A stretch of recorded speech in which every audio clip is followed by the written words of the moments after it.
నమస్కారం. సమాచార హక్కు ప్రత్యేక సంచిక ముందడుగుకి స్వాగతం. సమాచారం అడిగితే ఇవ్వని అధికారుల పప్పులిక ఉడకమంటున్నారు కొత్త కమిషనర్లు. సహ చట్టం అమలుపై తీవ్రంగా వస్తున్న విమర్శల నేపథ్యంలో తీరు మారుతోంది. సమాచార హక్కు ప్రచారాన్ని ప్రభుత్వం పూర్తిగా వదిలేయడం బాధాకరం. అందుకే అధికారులు మొండికేస్తున్నారు. ఏం చేస్తారులే అన్న ధైర్యంతోనే సహ చట్టాన్ని తీసిపారేస్తున్నారు. ఈ తీరు మారాలంటే మొదట ప్రభుత్వంలో కదలిక రావాలి. ప్రతి గ్రామంలో సర్కారు సహ అవగాహన కల్పించాలి.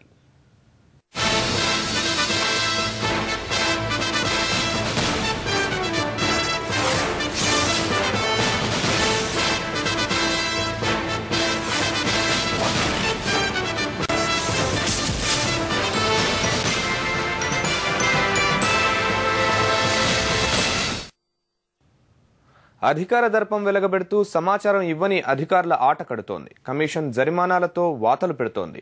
సమాచారం ఇవ్వకపోతే దండన తప్పదని హెచ్చరిస్తోంది. ఇప్పుడిప్పుడే కొత్త కమిషనర్లు కొరడా ఝుడిపిస్తున్నారు. ఈ దూకుడు ఇలా సాగితేనే రాష్ట్రంలో అధికారులు సమాచార నిర్లక్ష్యం వదిలి ప్రజలకు మేలు జరుగుతుంది.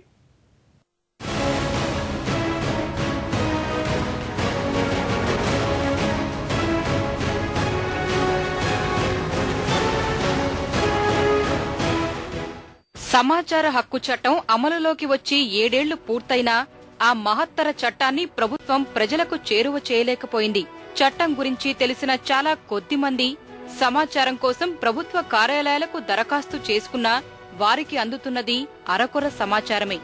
చాలా మంది అధికారులకు సహచట్టం పట్టని అంశం. ఇన్నాళ్లు చట్టాన్ని చుట్టి అటక మీద పడేసిన వారికి ఇప్పుడు చుక్కలు కనిపిస్తున్నాయి. సమాచార కమిషన్లో కమిషనర్ల నియామకం తర్వాత జరిమానాల జోరు పెరిగింది.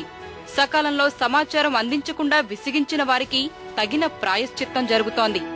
సుమారు 2 ఏళ్ల విరామం తర్వాత నూతన కమిషనర్ల రాకతో కమిషన్ గాడిన పడుతున్నట్టే కనిపిస్తోంది. అప్పీళ్ల విచారణలో వేగం పెరిగింది. 2 ఏళ్ల క్రితం దాఖలైన అప్పీళ్లన్నీ ప్రస్తుతం విచారణకు వస్తున్నాయి. సమాచారం ఇవ్వని వారు, ఆలస్యంగా స్పందించిన అధికారులపై కమిషనర్లు కొరడా జుళిపిస్తున్నారు. నిబంధనల ప్రకారం 30 రోజుల గడువులోగా దరఖాస్తుదారుడు కోరిన సమాచారం అందించాలి. ఆలోపు ఎందుకు అందించలేకపోయారో తెలపాలని హుకుం జారీ చేస్తున్నారు. సరైన కారణాలు చూపలేని అధికారులపై గరిష్టంగా 25,000 రూపాయల వరకు జరిమానా విధిస్తున్నారు. 4 కమిషనర్లలో ఒక్కొక్కరు ఒక్కో శైలిలో విచారణలు జరుపుతున్నారు.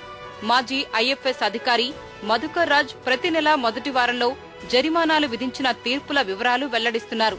తాజాగా 21 మంది అధికారులకు జరిమానాలు విధించారు. తాజా పరిణామాలకు దరఖాస్తుదారులు సహ ఉద్యమకారులు హర్షం వ్యక్తం చేస్తున్నారు.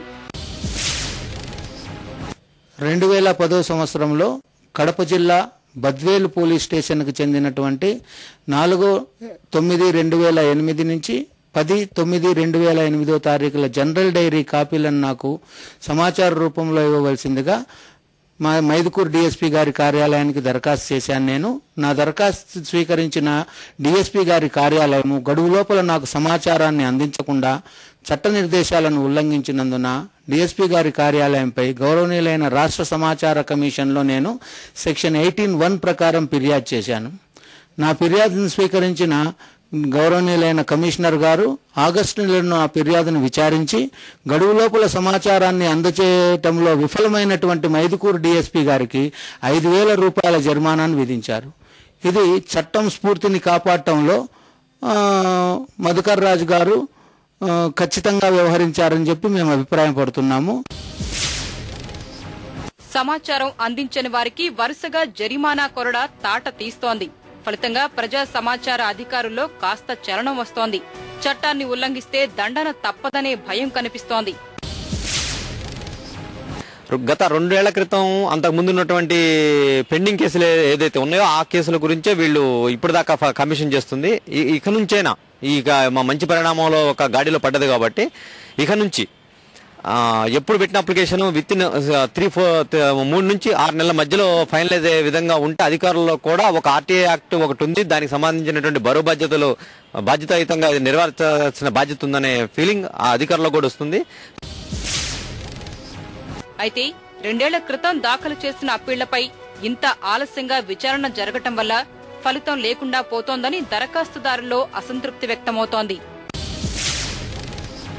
చాలా విషయాల్లో చాలా దారుణమైన బాధను అనుభవిస్తున్నారు. ఈరోజు సమాచారం నాకు అవసరమైతే నేను ఫిర్యాదు చేసుకుంటే 2 సంవత్సరాల తర్వాత సమాచారం వెల్లడి చేయమని చెప్పి కమిషనర్లు ఆదేశాలు ఇచ్చే పరిస్థితి వస్తుంది. అలా ఇచ్చిన ఆదేశాలను కూడా అధికారులు ఉద్దేశపూర్వకంగా అమలు చేయకపోవటం కూడా దారుణమైన విషయంగా పరిగణలోకి తీసుకోవాలి.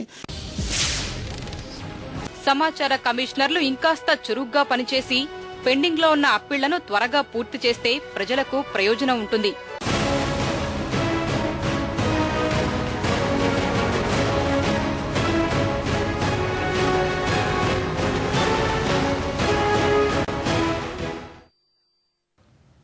గిరిజనోద్ధరణ కోసం అధ్యయనం అంటూ 8 నెలల క్రితం స్పీకర్ బృందం అరకు యాత్ర చేపట్టింది. కానీ పర్యటనకైన భారీ బిల్లు విషయంలో మాత్రం రాష్ట్ర పర్యాటక శాఖని ఇంకా కనికరించలేదని సహా చట్టం ద్వారా తెలిసింది. వివరాలు విరామం తర్వాత.